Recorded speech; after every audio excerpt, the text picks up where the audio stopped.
what's up everybody? Today we're going to take a look at this Charvel Super Stock Limited Edition guitar. It's an old school DNA rock machine. It is really fun to play, and there's a lot that I want to say about this, so I'm going to try to condense this the best I can. So yeah, these were introduced at Summer NAMM 2019, and that's where I first saw them.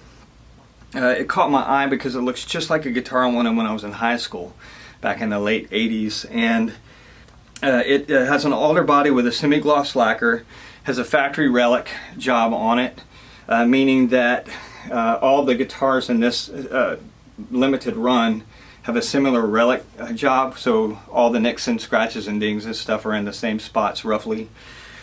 It has a quarter sawn maple neck with the finish rubbed off on the back, graphite reinforcement bars, aluminum lace side dots, and a Palfair fretboard with a compound radius of 12 to 16, 22 jumbo frets. These are just your standard nickel frets. Truss rod adjustment wheel right here, which is awesome. And the neck profile on this guitar is not your standard Charvel speed neck. This is something a little different. It's still kind of small. It feels like a Fender. The whole thing, the whole neck, it feels like a Fender, like a modern C with a flat fretboard radius to me. It feels really nice. I've been ripping on it and it's not been bothering my hand. I currently have 3 Charvels in my possession at the moment because I'm doing some guitar mods, and one of them has the speed neck on it, and these are completely different. It's a completely different neck than that. They are the same measurements at the nut and the hill, but this one feels, like I said, it feels like a Fender. It feels like a modern C to me. So it's nice in that regard. The fretboard has been rolled really nice, and the fret edges are really nice. Nothing sharp or anything. It's very comfortable and really nice feeling. It's not quite my Fender custom shop, but it's pretty darn close. I mean, it's like if that's a 10, this is a 9 easily. It's solid, man. Really impressed with that. They really spent some time on this. So nice, nice touch there, Charvel.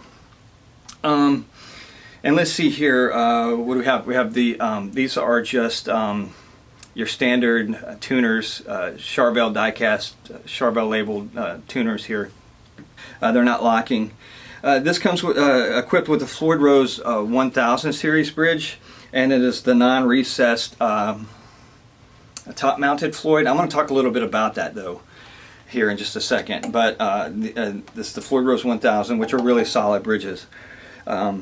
And then the pickup here is an EVH Wolfgang, and I think they're around 16K. This is a Seymour Duncan Little Screamin' Demon, and it is around that 9K range. One volume knob here, and it has a low friction tone pot in it. It's the EVH low friction tone pot. So it's a really solid toggle switch here, and the way this is set up here is just that the first position is the bridge, second is both, third is the neck, and it's really just straightforward and simple. Nothing fancy, and it works great. I think the pickups actually sound great, and then your input jack is right there like on a standard Fender. So the guitar is very solid feeling and very very stable, very balanced, and as a matter of fact, this guitar weighs 7.14 pounds, but it feels lighter than that to me. I don't know why. Maybe it's because it's just balanced out really good, or I don't know if I'm getting stronger or what, but in my old age, I seriously doubt it. But this is it's really nice. I have some new digital scales over there, and it's picking up 714, and I actually purchased this used.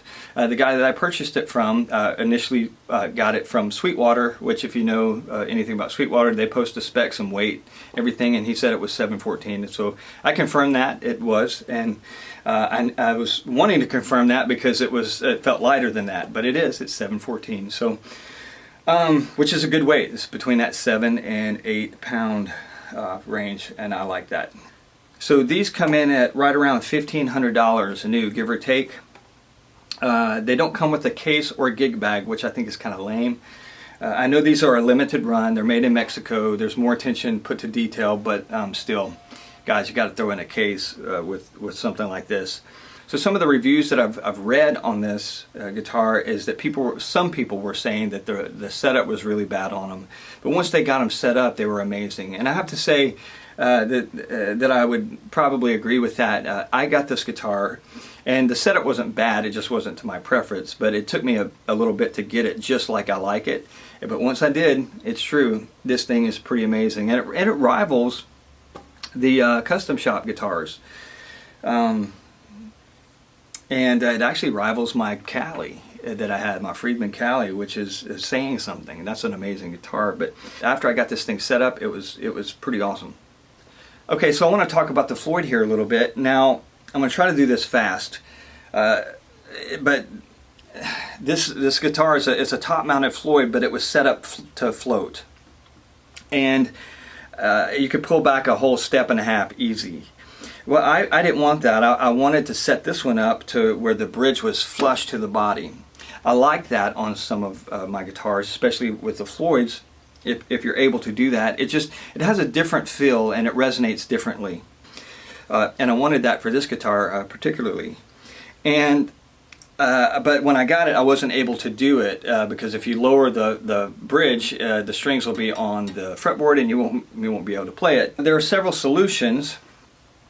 Tremolo stopper, which is I used the tremolo stopper at first, and I actually had that installed whenever I did the first little jam video with this guitar.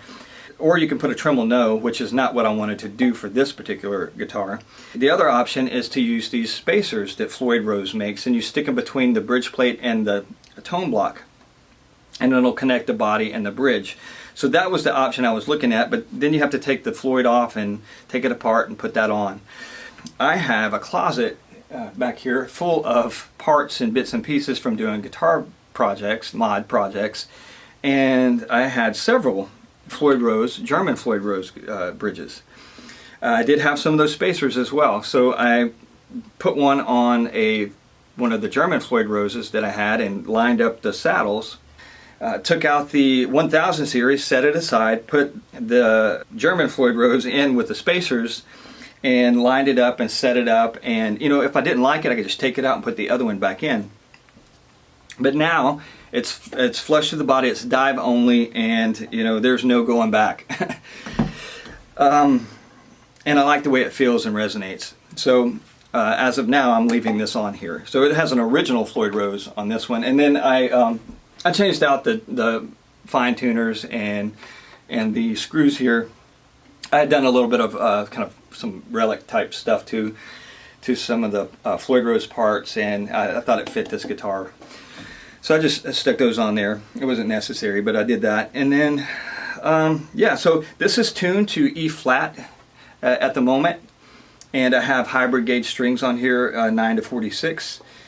Tried 10s, didn't like them. Tried 9s, and they were a little better, but I like the hybrids the best for me personally. I feel like they work the best for what I'm doing, and that's pretty much it, guys. These really rock, and I think it's this particular guitar resonates with me, and probably a lot of guys around my age, give or take 5 to 10 years.